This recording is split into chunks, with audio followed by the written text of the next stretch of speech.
Assalamualaikum warahmatullahi wabarakatuh. Perkenalkan, nama saya Marini Dewi Oktaviani Hasibuan dengan NPM 22710-235. Saya berasal dari Kota Medan, Sumatera Utara. Saya mengambil jurusan Sistem Informasi, Fakultas Sains dan Teknologi. Pada kesempatan kali ini, saya akan menjelaskan tentang pseudocode untuk memenuhi tugas mata pelajaran algoritma dan struktur data yang dibina oleh Bapak Mezan Al-Khairi Kasuma MTI. Yang pertama, saya akan menjelaskan tentang pseudocode. Pseudocode secara harfiah berarti kode semu. Maksudnya, pseudocode adalah sebuah cara penulisan program yang informal dan dapat dibuat dengan kaidah yang ditentukan sendiri. Dengan kata lain, pseudocode merupakan urutan logika yang bertujuan untuk dipahami manusia dengan mudah. Pseudocode bukanlah bahasa pemrograman, jadi tidak masalah jika kita menggunakan bahasa sendiri dalam menulisnya. Umumnya, pseudocode ditulis dengan bahasa Inggris karena lebih mudah ketika mengkonversikannya ke bahasa pemrograman. Tapi juga tidak masalah jika kita menggunakan bahasa Indonesia. Selain itu, kita tidak perlu terlalu memikirkan perihal titik koma, kurung kurawal, sintaks untuk fungsi lainnya. Yang terpenting, kita harus mampu menjelaskan alur yang kita pikirkan dan yang akan kita lakukan. Dalam penulisannya, pseudocode memiliki 3 struktur, yaitu yang pertama judul, yang kedua implementasi, dan yang ketiga deklarasi. Yang pertama judul. Umumnya pada bagian judul diawali dengan penulisan program, yang kemudian diikuti oleh nama algoritma yang akan kita buat. Yang kedua deklarasi, yaitu bagian ini merupakan variabel yang dimiliki algoritma dideklarasikan. Variabel ini dapat berupa bilangan bulat, bilangan pecahan, karakter, boolean, dan lain sebagainya. Dan yang ketiga ada algoritma, yaitu bagian yang berisikan sekumpulan perintah algoritma. Perintah algoritma dapat berupa perulangan, kondisional, ataupun runtutan. Struktur pseudocode ini harus dibuat berurutan, mulai dari judul, kemudian deskripsi, dan yang ketiga itu adalah implementasi. Di deskripsi itu berupa isinya, sedangkan implementasi yang di dalamnya merupakan bagian inti dari algoritma pemrograman. Teman-teman bisa perhatikan ada beberapa fungsi ataupun manfaat dari pseudocode. Yang pertama yaitu sebagai alat yang digunakan untuk mendokumentasikan suatu program.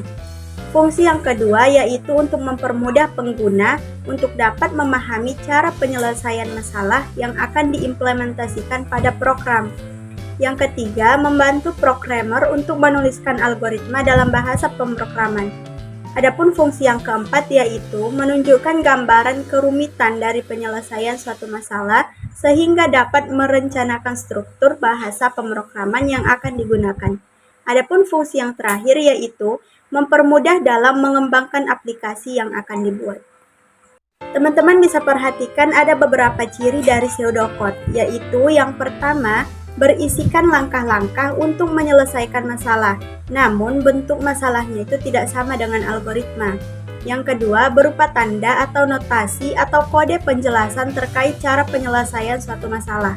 Adapun ciri yang ketiga, tidak ada aturan baku dan spesifik dalam aturan penulisan kode, sehingga kita bisa menyesuaikan sesuai kebutuhan. Setelah mengetahui pengertian, fungsi, dan juga ciri-ciri dari pseudocode, kita juga harus mengetahui notasi apa saja yang digunakan untuk penulisan pseudocode. Sebenarnya tidak ada notasi standar yang digunakan, tetapi ada beberapa notasi yang sering digunakan dalam penulisannya.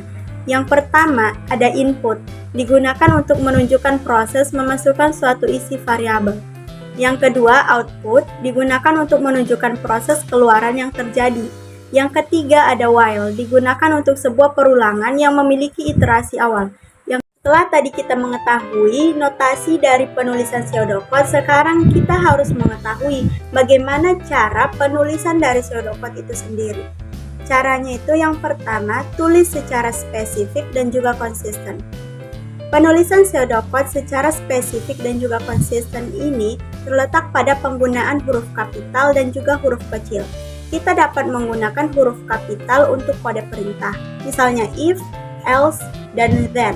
Hal ini dapat membantu kita saat nantinya menulis kode program agar kita tidak kebingungan untuk membedakan notasi dan juga komponen yang dinotasikan.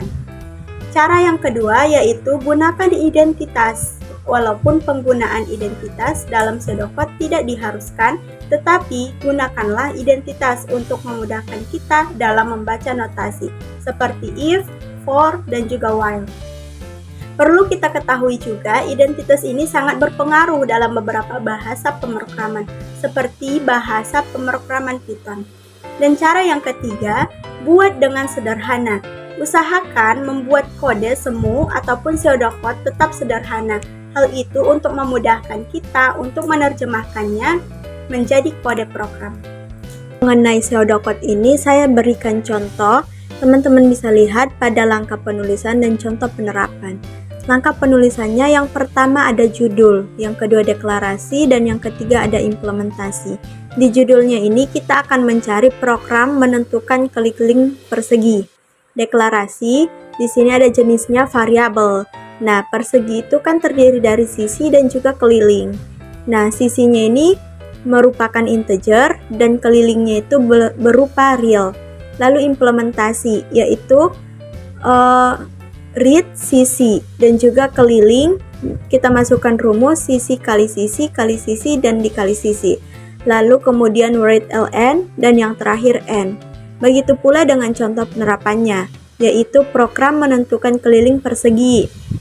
Lalu uses crt, dan yang ketiga ada var, yang keempat kita buat sisi sama dengan integer, lalu kemudian keliling, real, begin, lalu sisi. Kita buat di sini 2 cm, lalu kelilingnya sama dengan sisi dikali sisi dikali sisi dikali sisi. Lalu read ln keliling dan read ln, lalu kemudian n. Setelah kita memasukkan input seperti tadi, lalu kita akan kompilasi dan akan keluar hasil, dan hasilnya ini 16 sesuai dengan rumus yang sudah kita masukkan tadi, yaitu keliling sama dengan sisi dikali sisi dikali sisi dikali sisi, dan sisinya itu sama dengan 2 cm. Adapun kesimpulan pada pembahasan kali ini yaitu pseudocode ini sangat berguna bagi kita karena penjelasannya yang detail, jadi sangat mudah dipahami oleh manusia. Berbeda dengan pemrograman yang kompleks yang hanya bisa dipahami oleh komputer. Sekian penjelasan pseudocode dari saya mengenai pengertian, fungsi, ciri-ciri, struktur, dan notasi penulisannya. Cukup sekian. Wassalamualaikum warahmatullahi wabarakatuh.